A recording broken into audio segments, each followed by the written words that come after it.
Welcome to the ThinkSpace podcast with myself, John Staskowski, and Danny Massaro. Our goal with this podcast is a simple one.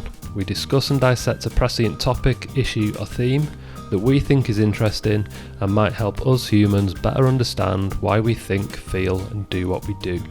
If you'd like to engage in these types of conversations too, you can check out thinkspace.academy for a unique cohort-based course that will help you think critically and live authentically. Hope you enjoy the episode.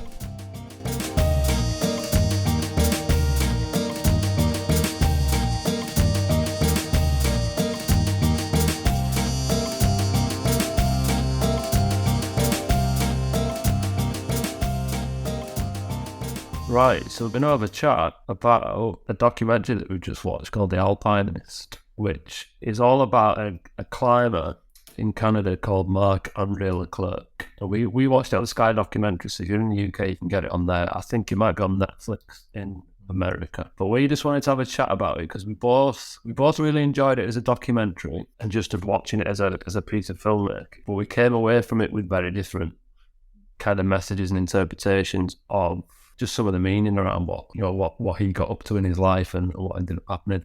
Probably worth doing just a really quick trigger warning stroke spoiler alert, isn't it? So if anyone's going to watch it and they're going to listen to this as well, probably watch it beforehand because we will mention some stuff that goes on in there that's clearly key to the plot line of just of what ends up happening and what you might take from it. So fair warning, if you're going to watch it and you don't want to spoil it, pause now and go and do that. But we'll just get into it. So I don't know where you want to start, Danny, but I think a key thing for me was after we both watched it, we were on WhatsApp where I told you to watch it, saying, this is the best thing I've watched in ages, get on it. And I think our first impression, both of us, was just like, these boys are absolutely insane. So the kind of real extreme, no ropes climbing, going up massive mountains on their own, fathomable to us. It's just how the hell did they do that? Like the level of risk and danger and everything. Personally, I can't comprehend it. But that's what they do. And that's maybe a good start point for us to go on. Your kind of initial message to me was it an addiction? So was he, Marc Leclerc as the climber, young guy, wasn't he? I think he was, you get his life story, but in his kind of early 20s, he was probably the top climber in the world doing these extreme climb. Each of them getting riskier and riskier and riskier. And you mentioned, was that an addiction that maybe had kind of chasing that aspect of it initially? Yeah, you mentioned that he, that was a cracking way to live a life. You find out towards the end, he gets hit by an avalanche in the end, and he's out of it. He dies. So you go, what a life! And this old live fast, die young, James Dean type, thing. And he did exactly what he wanted to do. And so Mario trying to think a bit critically, and we're always, I feel always very, very impressed by extreme things. I think it looks good on the telly, and it's wow. I did that with Man on Wire. I remember watching that. The guy who did the Twin Towers on the tightrope. He almost, because of the task that he does, they're obviously very charismatic. They're telling you about their best moment of their life, and you almost fall for them. You think, what a guy, you swept up with that. But I was thinking, well, yeah, good. He did what he did, and I admire that, and he was totally into what he chose to do. But then I thought, well, why is his life better than my life? It could be considered average to other people. He could look at my life and go, I couldn't live like that. Or my next door neighbour Irene, who's 86, who loves her house, loves her dog, and not really done much, in terms of what we might say achievements, but in middle of the road. Why is his life better than Irene's life? Because that was definitely a thing I said, wasn't it? I was kind of buzzing off him. Like straight afterwards, I was like, oh man, this guy's amazing, brilliant, what a life he's had. Did it on his terms, kind of died doing what he loved. And I was kind of really positive, and you came back at me like, yeah, but was it the kind of thing, right? Yeah, because what was really interesting a week or two ago, we talked about free will. You'd put it on your ThinkSpace thing, didn't you, on the message I did. With the Schopenhauer quote, man can do what he wills, but he cannot will what he wills. So it was like, it's a bit, I like that because it's like two layers of free will. There's your underlying sort of thrownness into the world, your makeup, your genetics, and Leclerc's mother said that, he had problems at school. He did have ADHD. He didn't fit into the classroom mold. He was absolutely enamored by the outside life, extreme, and I know that his girlfriend said as well that, he had an insatiable desire to do more at an extreme level and an extreme frequency at the end. So that's where the addiction thing came in. He looked like to me a poker player who couldn't leave the table, and he knew the risks, and he said, maybe I just think differently than the normal person. So in a funny way, I don't think he felt that he was living, the ultimate life, but he did feel like he was living the life he really needed to live for his spirit. So he found the thing that gave him a high spirit, which he talked a lot about every time that he'd completed one of these crazy focused experience climbs, how it would leave him high for weeks. And then I liked how he said it was, therefore, he said the actual achievement of the climb wears off, but you're left with the remembering the memory of the experience. And he said, I want that most of my life. So when I'm in, when he's an old man, he wants to remember all these feelings. So he was aware, he was aware that he had a future. He was aware it was risky, You mentioned that, didn't it? There was, you saw them kind of walking through the woods at one point, and I think it was his girlfriend saying, we recognise that, these challenges are extreme, and the more we do, it's almost like they knew the odds were getting less and less for when they were going to hit some trouble. She was into it kind of not as extreme as him, but she was a good climber as well, wasn't she? Did this stuff together, but he did go off on his own to do his big challenges. Didn't he? He found the thing that made him feel at one with himself and at one with the world. And obviously, when you look at some of the surfing documentaries and, the tightrope, they start to talk about this, I think, where it becomes an art rather than just a pastime. And I almost feel that then they start talking about legacy, which was interesting. With my research, I came across Heidegger and his concepts of being towards death. And they're obviously, I know Philippe Petit, he said when he did his tightrope feats, he was the guy, Man on Wire documentary, and he said that it was beautiful. It's just a beautiful thing what he was creating because it was framed by death. And this is this thing of, it's a double-edged sword, isn't it? It's like when you're trying to create art, you can't be the normal thing. So part of what somebody's doing in that way is adding to the legacy of tightrope walking or the legacy of alpinism. So it almost becomes a thing beyond himself that he's living, through time. And what part of his meaning is that he's leaving an alpine legacy, not necessarily just getting records for himself, which was in contrast to the other fella on the documentary who had totally admitted he came from an athletic background and he was doing it for records. So that was interesting, I thought. How did that aspect come across? So that fact that he did them on his own, and I'm thinking of you with Laura, and I know, so a lot of the achievements that Laura did as a world champion athlete, and you were there with her as a coach, it was a shared experience. So you'd both got that shared thing that you did kind of together, and those moments and those experiences.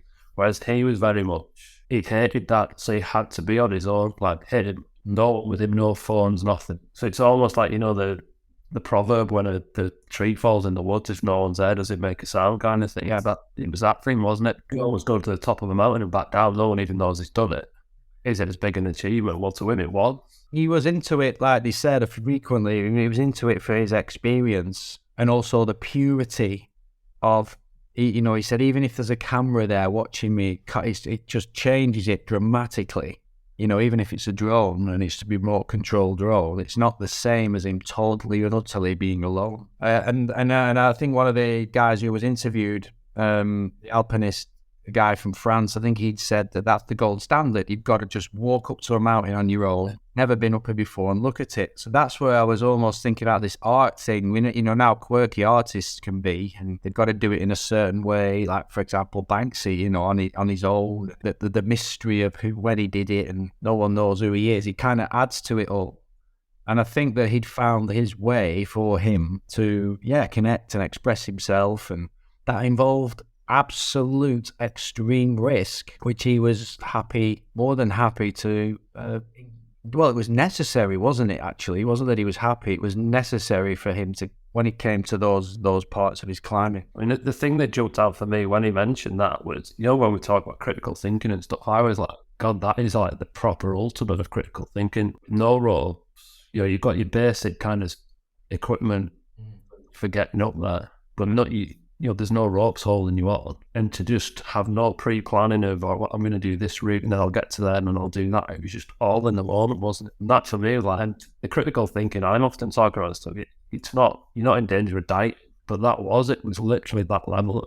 I am so purely in this moment now that my thinking has got to be spot on, otherwise I could die. He was thriving off that pressure almost, wasn't it? Yeah, well, he think there was something else he said. He said it's climbing for him is about accessing clarity, calmness, control, and the pure simplicity of life. I think an element of it was, I think he was socially anxious. I think he admitted he'd at times gone extreme with taking drugs in an experimental way. He was clearly uncomfortable with being filmed and ran off. I think he probably got stressed when they tried to press him a little bit at one point, take some sort of photos of him in a certain way, and then they didn't see him for dust, did they? Just went to hide it. So I think his reaction to probable social stress and anxiety or what have you was to, go and get lost, which he did with the drugs as well. He said, I couldn't just have one tablet. I had to go away on my own for 20 hours on 6 tablets.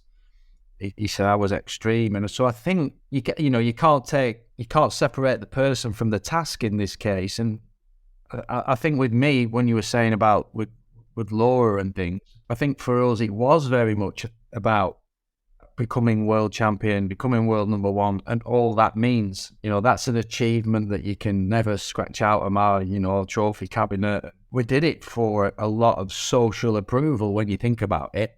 You also you get a lot of meaning from yourself, and sometimes now I know that the memories, obviously it passes and other people win and stuff, but it is nice to think, yeah, we did that. We got that in the bag, man-made achievement, if you will, But also you're left with the feelings and the journey that you went through. And as I get a bit older, that starts to be more important, what we did together and shared. Well, that's the memory element, isn't it? That's stuff like if you go and have a good holiday and then you look back and then you speak of the person you were on holiday with.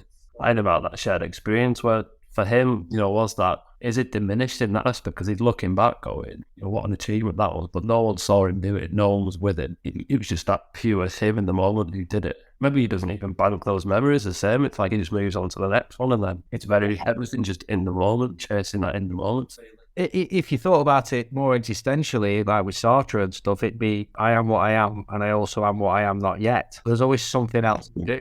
Once he's climbed this one, now when he does this one. So there is a legacy thing and trying to keep improving. I think he was into self-improvement and trying to be a better climber, and so there was a craft element. What did you mean though when you said, so in your message, one of the things you said was he running away from convention so much he didn't really want to live? Yeah. Well, I mean, if we brought on some, psychotherapists, I'm no psychotherapist. It's like gamblers, isn't it? They talk a bit about, they gamble to lose sometimes to oblivion. They almost want to lose the money. It's the fact that they could lose, and is there something else going on? When you take such high risk, dying is preferable to living in a normal society. Rather than go back and be like a steady person and have to be conventional. Like, I would literally rather burn out fast with this one or two, because the anxiety of doing the other thing is far less than dying. Far more than the anxiety of dying. Well, it reminds me, we talked about years ago, remember the war reporter? Is it Sebastian Younger? Yes. Oh, yes. Yeah. When you read his book years ago, we talked about it when you talk to soldiers who've been away, like combat zones, come back, and then it's that mundane life of, dropping the kids off at school, and they just find that life suffocating because it's, I don't know if boring's the right word, but it's just so far removed from that pressure where you're in that moment with your mates and it's life or death. They crave that and then end up going back and going back and going back. Well, that it's like you said, it lasts the high, it lasts for 2 or 3 weeks. It's like every time you have this sort of seminar high, isn't it, or an epiphany or something, it wears off. So you have to kind of keep getting the buzz, and it just probably depends on what level of buzz it is you really want again. Again, no psychotherapist, but could be the same with soldiers who are used to in the moment. You know, I could die any second, and it's a thrill seekers in general can be, you know, you can be wired that way in your brain. Definitely seen that. It could have been, you know, I'm not saying he had a death wish. He didn't. He looked like he was buzzing. He was enjoying life. He looked like he was getting more frequent. He wanted even more risk. So you just wonder, like, I mean, it was going to happen, wasn't it? Eventually, he knew it was going to happen. There was an avalanche going to hit him, or he's going to slip. It's the most risky thing you will ever watch, really, isn't it? And that's why when you watch, like, your heart is in your mouth. Just what? Certainly I do, and I know Holly, my wife, she's obviously we're struggling, like, watching us behind the couch going, that's what I cannot comprehend the level of danger that, and he's just there, like he's out walking the dog. He didn't, at no point did he ever look stressed or rest. It was graceful, wasn't it? The way he actually got, you know, they didn't even look like it was effort for him. Doing it, just pure graceful in the moment. And you get that with these kids, don't you? In Russia, I've seen where they climb these poles and jump, and you know, they're doing these crazy things, and just normal, isn't it? You were saying, did he really want to live? And then my response, you know, in that conversation was, I thought it was the epitome of a life lived well. Yeah.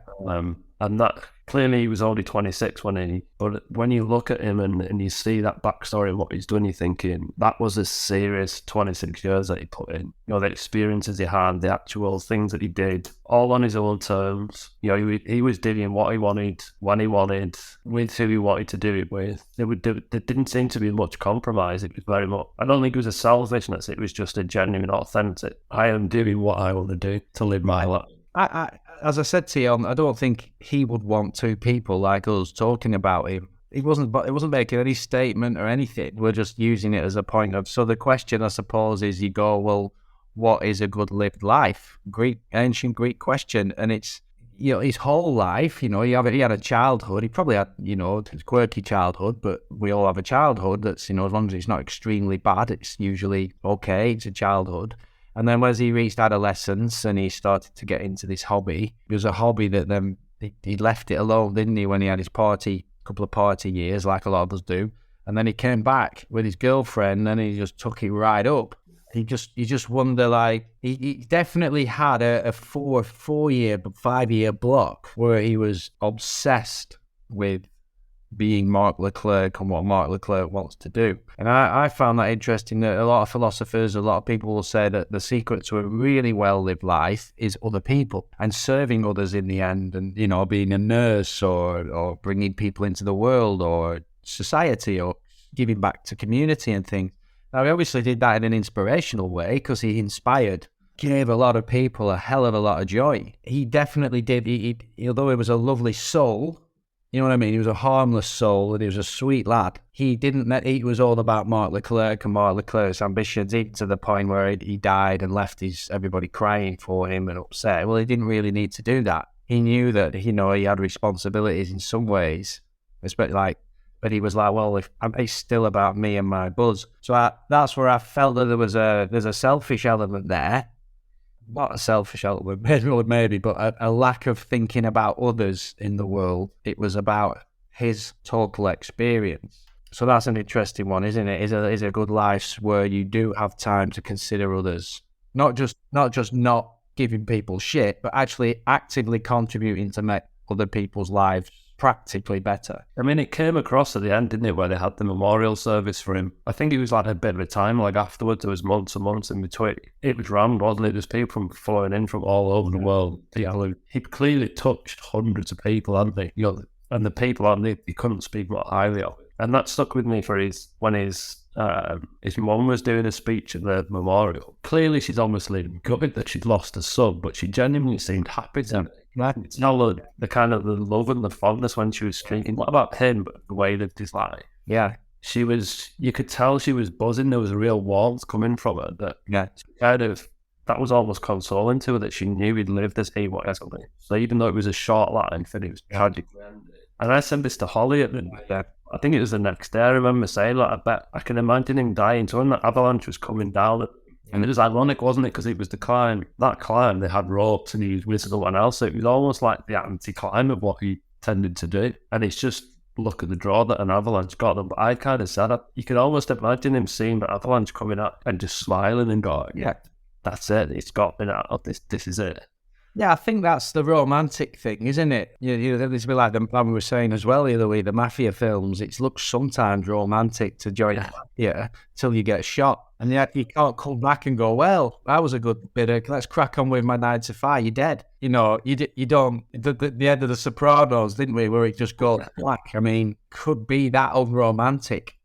It could have hit him from nowhere, and he was like, he could have panicked buying the rocket and gone. There might not have been this smiling, peaceful, sun rays on his face, returning back to the earth type, scared and frightened, but we don't want to think that, do we? Yeah, it's a good point, actually. I'm very much to view it through that lens. I'm just thinking, when you mentioned, being selfless and doing stuff for other people, probably his girlfriend was the main one when she's interviewed afterwards, and because they don't even get his body back in the end, I think, do they? It's just, and it's almost like that's their problem now. So they're upset clearly, and they're kind of like, that's their problem. That's not for him to surely consider when he's alive, doing what he's like, I better not do this one just in case. Yeah. Upset them afterwards. Well, that goes into like what we were saying earlier. Do you view your existence here as an individual entity who's just got to do more Nietzsche stuff, isn't it? Your Ubermensch type, climb your own mountain, be your own thing, do that primarily what you want to do. And don't be a slave to people and do all of that. Whereas some people they just tick in a different way. I mean, like, these people like Ayrton Senna, who were driving into that wall. What did he think just before he went in? Was he smiling, or was he thinking, oh shit, I've lost the world championship and then died accidentally? Was Mark, oh no, I wanted to climb that next week, I can't do it now. Everyone has their own reasons and meanings that they're getting to cope and to move on. And I think that's a good point about the people who knew him. They at least knew he had this alignment with whatever was pulling him or willing him to be his version of his optimum, which is what the Schopenhauer quote again, man can do what he wills, but he cannot will what he wills. He was almost at some level like, I can't fight this. And there's something good about that, I think.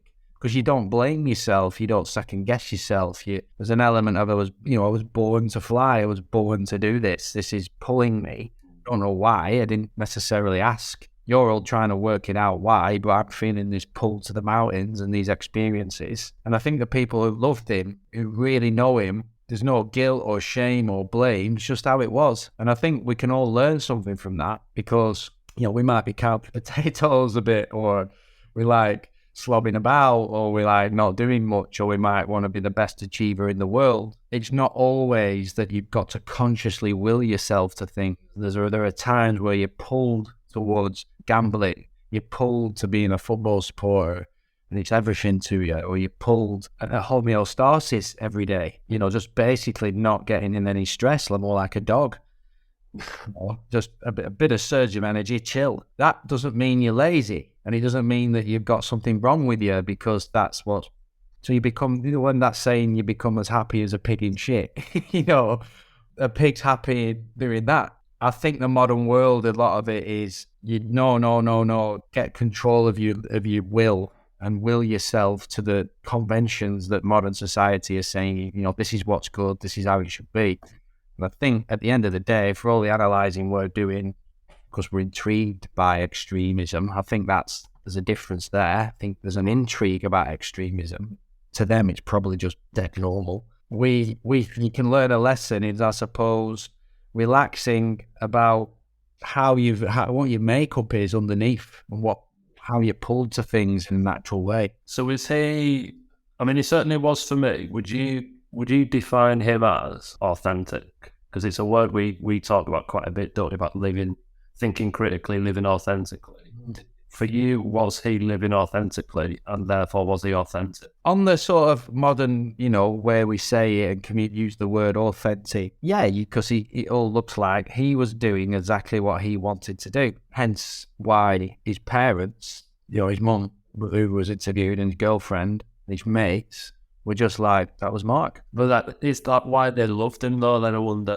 Yeah, but I think there'll be a lot of people who do that because you can't separate the fact that he was the best climber that's probably ever lived. Yeah. So there's a romantic, like, wow, and because he is actually posting these pictures from the top of Eiger, and he knows what he's done. And I've done it in the winter and no one else has done it. In a funny way, it was other referenced because he kept doing things other people had not done. But I noticed he did leave. Remember there was the talk, the guy, the other free climber, I'm going to butcher his name. Is it Alex Holden or something like that? He's done a couple of good films as well. Early on when he was quite young, he had a record on, I think, was it the Dawn Wall or one of the big walls in Yosemite? Yeah. And then he went up and broke that record, didn't he? And just freestyled it. Then I think Alex, if that's his name, comes back and just smashes that record. But he leaves it alone then. I got that impression from him. That I was like, oh yeah, it's not actually just about. He kind of was laughing at it. And he was like, yeah, he done me by 10 minutes, and then he just moved on. Yeah, I think you have to take the morality or the sort of motivation out of authenticity. I think it's just you are how you are. You rather than you're authentic because you refused the £1 million deal in Saudi Arabia, like Andy Murray has lately, because Andy Murray doesn't like the way they treat women. It doesn't make Andy Murray immediately authentic because he did that. That's more of a morality, ethical choice. And he didn't go back after the record. Well, we don't know. We don't know if it annoyed him, or whatever, or he thought, damn, I'm not going to redo that 36 minutes. He slashed my time in half. And the guy said, I put it so far out of his reach or even attempt it. So we don't really know if he'd have done it 1 minute under, he'd have gone back and took it 5 minutes down. You never really know what authenticity is. And I don't think you're going to be 100% kind of always that. But he seemed pretty close to it. He seemed like somebody knew how he ticked. He knew himself. I don't know whether the ADHD, how he'd got control of that, and he sort of knew what functionally stopped him from being ill. You know what I mean? It's like, if I don't do this, I'm going to get ill. So there's no alternative, to be honest. I have to be this way. So we don't know too much there. I liked it when the line where, the guy who looked like he was from the north of England, the older bloke. Like what we were dancing. Yeah. With the hoops and stuff. He loved it. What was he called? Like, he was like an old dirtbag, original climber, wasn't he? That red was 30 years, and he loved Marc-André Leclerc, didn't he? So, and he said he's a modern climber with all the modern sort of skills that that you can learn, but he's a throwback. He's got a 70s, early 80s soul where we did it purely for the love of it, blah blah blah.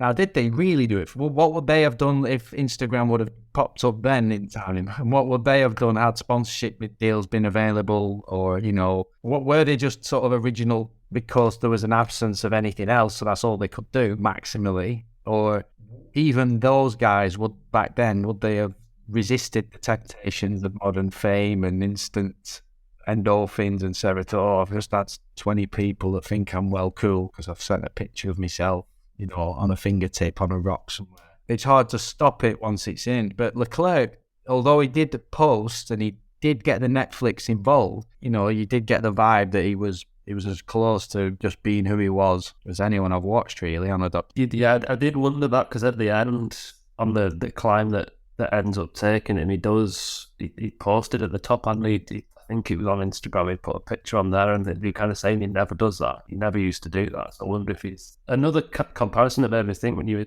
talking now, remember we talked about the guy, the Into the Wild? Yeah. Which is based on a book, wasn't it? Of a young guy who kind of so in society and just goes off into the wilderness to kind of live on his own and ends up dying. You mentioned Leclerc, because he pretty much was the number one climber in the world, certainly like freestyle climber. He was doing stuff that no one had ever done. Now, whether that gets surpassed in the future, possibly, but at that point he was.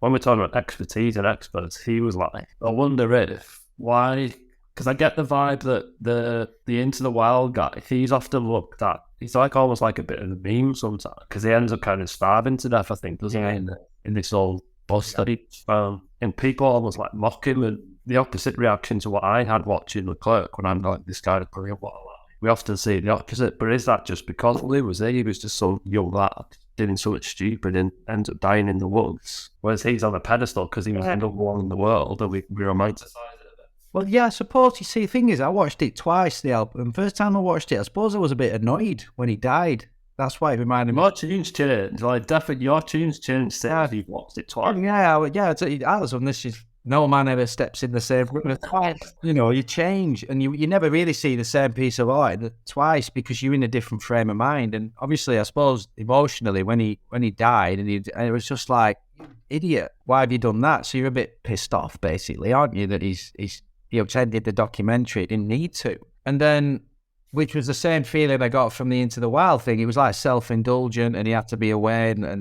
But he was coming round. He was starting to look at those aeroplanes. He was starting to understand you do need other people, and he was dealing with a lot of pain, wasn't he? That guy. So I think when I watched it back a second time, it was a little bit more like knowing he had died. So that was like out of it, you know. And I could watch it again now. I got over that. It was almost like you watched it and was like, good on you. Like, we all die. We all, you know, at the end of the day, that was another thing Heidegger said, you know, go and visit your graveyards more often because you'll keep it fresh in your mind and that we're all going to die. I know Tony Robbins, you know, in his way, takes people down to morgues and sort of said, you think you've got problems, look at that guy. You know, and they sort of come out back into the street and they appreciate life, the simple things, not whether that always works or not, but it's this being towards death. And it was a bit, rather than the disappointment, it was just a lot more like, yeah, well done. You showed a lot of courage and you did what you were kind of meant to do. It's not what I'm like. And I think that's where I found my answer to my question. Like, it's not about whether he lived a great life or didn't live a great life. It's about whether he lived the life that made him tick and that he wanted to, and whether he was aligned with that.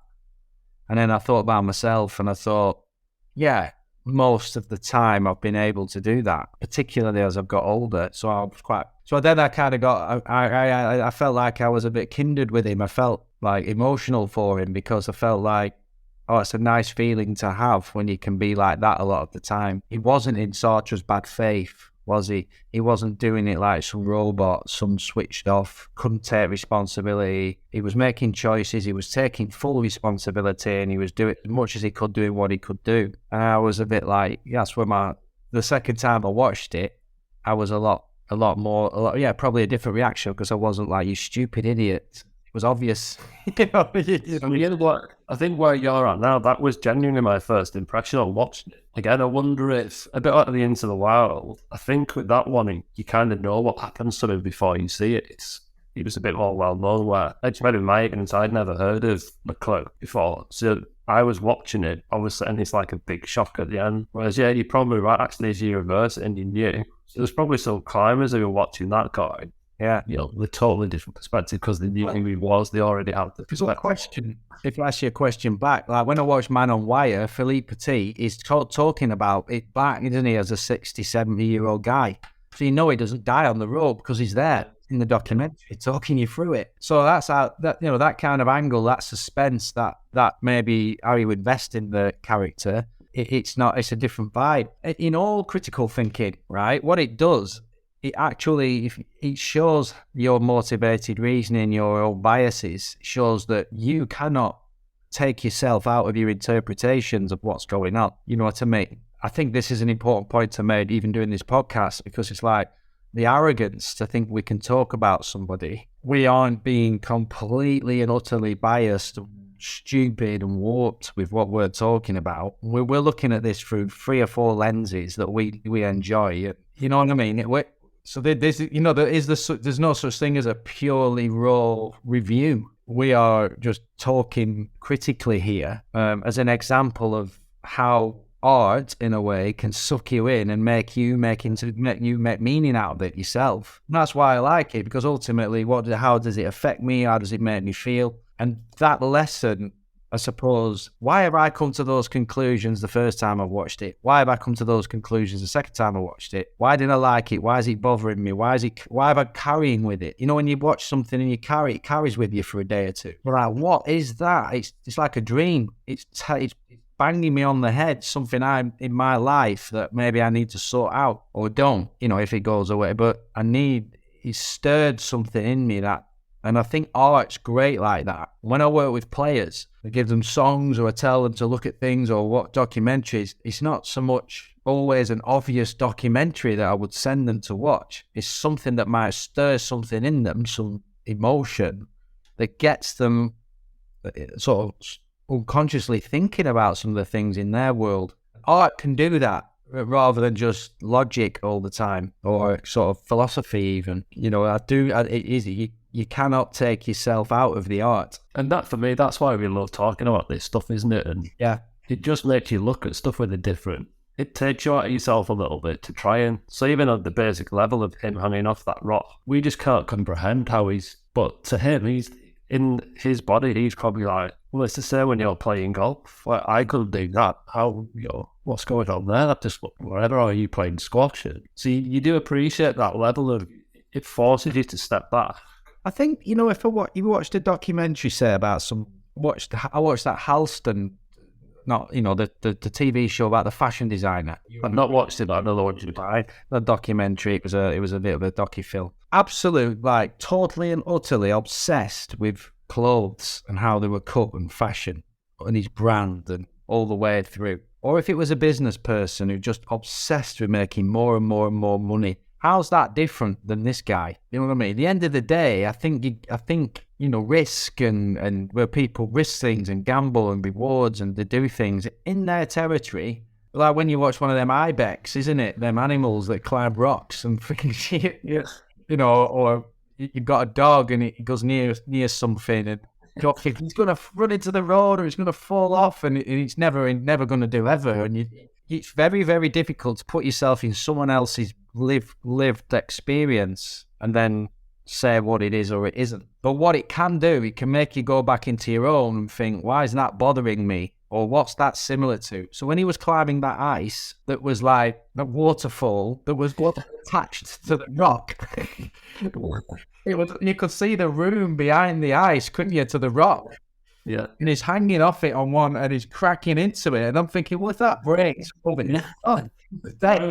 if he dropped his hammer? He's done. Well, what's he going to do? He's not got a spare. And that image of a guy, just, why is that stirring so, what is that doing? And you might be a squash player and you might think, gosh, that's like when I feel scared about hitting match ball, the winner, or a winning putt in the Open. It might inspire you to go, stick your pickaxe in, do it. It can be done. It's something, you're just hitting a winning shot at Wimbledon's easy compared to what that guy's doing there. That is faith. Have some bloody faith in yourself. He has. And they're the ways in which you can sort of be inspired and learn things. Not like you're going to go out, have faith in yourself and go and do what he's doing, or you're going to go and start a fashion company like Halston, but just, it might make you go, if he can put that ice pick in that thing there and he trusts it. Not that I'd do that, but in my area of expertise, I'm going to do my equivalent. And I think that's what it can teach you, because if you're finding that inspirational, enticing, that can teach you something about yourself. And whereas if you watch it and you just turn it off and you're idiot, what's a right? And it doesn't entice you and it doesn't make you intrigued, which I'd defy anyone to, because you might just click off the program after it. Oh, that's the sexy party where he nearly fell. But when you watch the whole thing, you're like, what was it about the whole piece of art there, that documentary that I found compelling? And you can bring that back into, and it can give you a bit of a buzz, and a bit of energy. I think they're great reflective tools. So for people who are trying to think more critically and just be a bit more cognizant of what's going on around them and what they're doing and why they're doing it and all that stuff. That can be quite a hard hill to climb up like this, because you're just maybe not used to it and it's hard and it's confusing and it's difficult. So I think it's often a good tool to put yourself in someone else's shoes anyway and go, all right, so what was he thinking in that moment? We haven't a clue ultimately, because it's all filtered through, our own biases and perceptions. This is the thing where when you do talk about the psychology of things, you're not just a simple rational creature. You can't just will yourself to put the kettle on, don't put the kettle on, don't eat that biscuit, eat that. You've only got so much conscious, because you know what you like, you know yourself, we're all, your own psychology. So sometimes it's not about information, another pile of information of how to lose weight, or another pile of information about how to set a business up or win a squash match. Or hit a golf shot. Sometimes it's about getting something, sorting your own head out in yourself, taking into account obviously all your own biases, because you're coaching yourself. Well, that's what I'm saying. So doing that, through the lens of, right, I'm going to put myself in his shoes when he's hanging off that rock. What was he thinking? Why was he doing that? Was he being authentic? Was it, whatever? Just doing that clicks that kind of brain when you take yourself out of it a little bit. And then you can start to go, actually, well, I may be only thinking that because I did this when I was a kid and I had that influence on me. Yeah. So by thinking about his thinking, if you like, that opens it up for you. And then you can come back and go, actually, I understand that a little bit now, that, this value that I called around that danger aspect, for example. Yeah, well, this is because of that and the steps I've taken through my life and stuff. His were different, therefore, and that. So I think you're right, that aspect, that's the art in it, in a way, isn't it? It's not scientific where you can go, right, now I'm going to critically reflect on your perceptions about this. And you can't do it. You're not a robot with the zeros and ones that you can do. Yeah, very much an art of talking about the concept, like we moved from it. But in ourselves, despite us doing this podcast and so on, that documentary will still be working for us in some way because we've watched it. Despite that, it will be working like a song does, or something. But I think this is it with coaching, you see. If you're coaching people or teaching, it's how you are as a person a lot of the time, not just what you tell people. So what you wear, how you conduct your life, like one of the guy I know well, who influenced a lot of people, he was like really good coach, but then he was also fallible in many ways. He'd smoke, wouldn't always wear the right clothes. He was quirky. But what he was true to himself. It's easy to tell someone to relax and don't be serious, but what if they're way overly serious in their life and they don't understand? And by that, I mean, they look really fit, they've got a perfect life, they eat all the right foods, they're like 50 and they look like they're 25, body of it. And they just look like they're not aging gracefully, sort of thing, and they haven't got any foibles or faults. How's the player then going to learn how you live with their own faults if a coach doesn't expose their own faults, like Mr. Perfect? And I think that is important in coaching and teaching, that you don't do it as a tactic. You don't go around, gosh, I better make up some faults and tell them, so that you don't do it that clumsily, but you just admit to your own fears and your own doubts, the fact you don't know things, the fact that you messed up as a person this week, that you couldn't, I forgot to have a shave, sorry, I wasn't on time. You don't have, you know what I mean? You have to be like, I think how you are as a person definitely work is in the mix big time with players. But that must go the other way as well. So do you not have to be a certain type of person or have a certain type of, I don't want to use the word mindset, but you're kind of open to different people, whereby you might see those potential faults that someone else might see as a fault or weird, and they might go, well, he's strange, that guy was. Whereas you see that, no, that's the way it is, he's been authentic. So maybe he does smoke, and maybe he does wear clothes and stuff, but you see that as authentic, whereas someone else sees that as weird. That's human relationships, isn't it? Like why you get on with certain things. Remember, you like the Karate Kid, didn't you? With Mr. Miyagi. Yeah, he's quirky and he gets on with the kid for some reason originally. But do you remember the scene where he breaks down crying and he's in pits and he's pissed? And he's like, it's not this perfect Yoda master type. He's lonely, he cries, he gets pissed, he's a bit cheeky. He's not like the perfect moral spirit. He's got a few weird things about him. He sort of makes you know he's a human and he suffers as well and he goes through shit in his days. But he overcomes it and he dusts himself off and he comes again. I think there's something about that we can take from watching things. How am I as a person myself? That is in play a lot. You can't, not so formally. It's nothing you can really write down in a list. You say you're authentic, but you're more like, you're just a person who's going through a life themselves in a way. That's another way of saying it. You're going through a lived life, and I think when you work with players and they start asking them about your life and how are you and did you ever go, and you go, no, fucking, I've had a right bad sleep. I'm struggling this morning, and the player goes, oh, well, don't worry, I'll train on my own, and maybe I'll see you tomorrow. And you go, now, as long as that's not every single day, and it's not because you're lazy, they're the little things that in some ways mentally help the player. You've shown me your vulnerabilities, I can show you mine. And then they open up. And when it's in the opening up, where you might have a beer or just a chat, in the opening up and the vulnerability in a way, shared vulnerability, you sort of have epiphanies. And you go, it's all right. We all play shit shots. It's all right. We all have years where we just can't get it together. I've made some unbelievable mistakes in my life. You won't believe. And they're thinking, what? You're like someone I massively admire. So you sort of like give them this room to be like, for some of their own insecurities and vulnerabilities and faults to actually laugh at and play with. You're not setting a sort of standard that's impossible to, well, it's fake anyway, because there's no one perfect. The coach is obviously faking some impression management stuff. I've done 55 million research papers. I wear all the right kit. I've lectured there. I've done my life's just one massive, long, straight line of success and bloody medals. You're shit. And I think a lot of coaches do that because I think coaches are insecure. A, because they're aging, and B, because they haven't done half the stuff the players sometimes do. Or if they have, they wish they were a player again. You know, the ones that can let that go, or even maybe admit that, you know, bring that in of regrets. And I wonder how can we teach that then?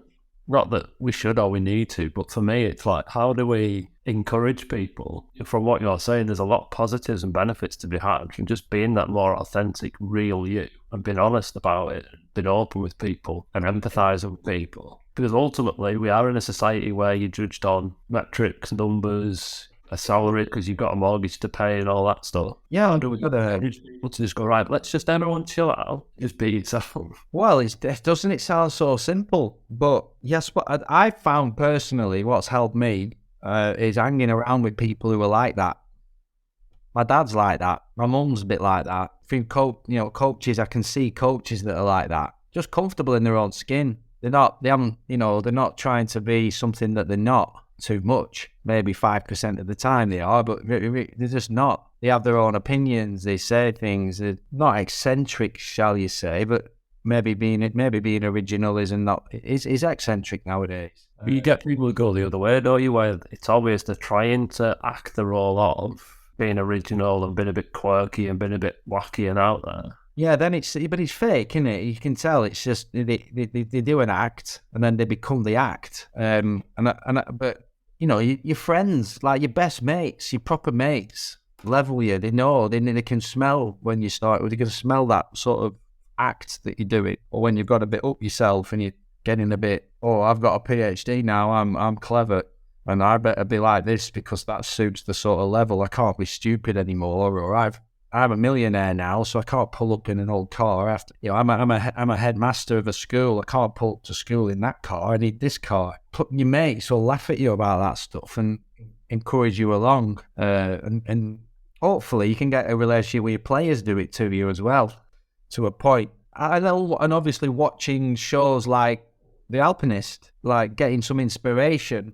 And it's easy, you know, I've got a lot of friends that will say, yeah, good, you got to do it. Because of the practical situations, or because of the pull of the job title, or the pull of they think that they have to make their business go bigger and bigger and bigger, you know, and so on. Some people do that genuinely, that are just out and out, you know, like farmers who can't stop farming. Couldn't imagine doing anything else than running their business or whatever. The ones that kind of get onto the fact that their lives are heading off on a trajectory where it's not quite right and they're losing control, they find it still really hard to make that leap, that original brave leap of faith. Hard to do when you've got family and commitments and things like that. That's a little bit of a link to what I said earlier. Like Leclerc had none of those responsibilities and he just did what he wanted to do, a young kid, 23, 24. Maybe when you get a bit older and you've got other people to consider, children, your partner, you know, and it's obviously naturally harder, you know, take for these authentic leaps or whatever what you might call it. I think that's where the role of those kind of films come in for me. Just a man on the street, anyone, you know, could watch that as a piece of entertainment and it's a good watch. It's exciting and there's drama in there. I think that anything you decide to kind of dip your toe in, you can then start to think, absolutely, yeah, you know, what can I take from this? What does this mean for me in my scenario, whether I'm the farmer or the coach or whoever? Maybe if you just keep watching things that you're interested in, pieces of art, looking at stuff. Maybe eventually it seeps in and it does its magic in the background. It's just nice to watch things anyway, and it don't have to be analysed. It's just nice to have things wash over you. But from a critical thinking perspective, you know, how things might help you along in examples, you know, I do think you can take things in at that level as well. It's maybe that Afterlife show Ricky Gervais has done seems to be going down well. I mean, I've just finished it. Helping a few people think a bit differently about things. And I know a few of my friends have watched it and they've thought differently, tweeted about it, and rung me up about it. Will they actually do anything different? I don't know. I think it might wear off by Friday. Right, there we go then. I think that's a good spot to leave. Yeah. Go and watch The Alpinist, Sky Documentaries in the UK, and I think Netflix in the US, and a little bonus one there, Afterlife. Maybe I have to do a separate one about Afterlife.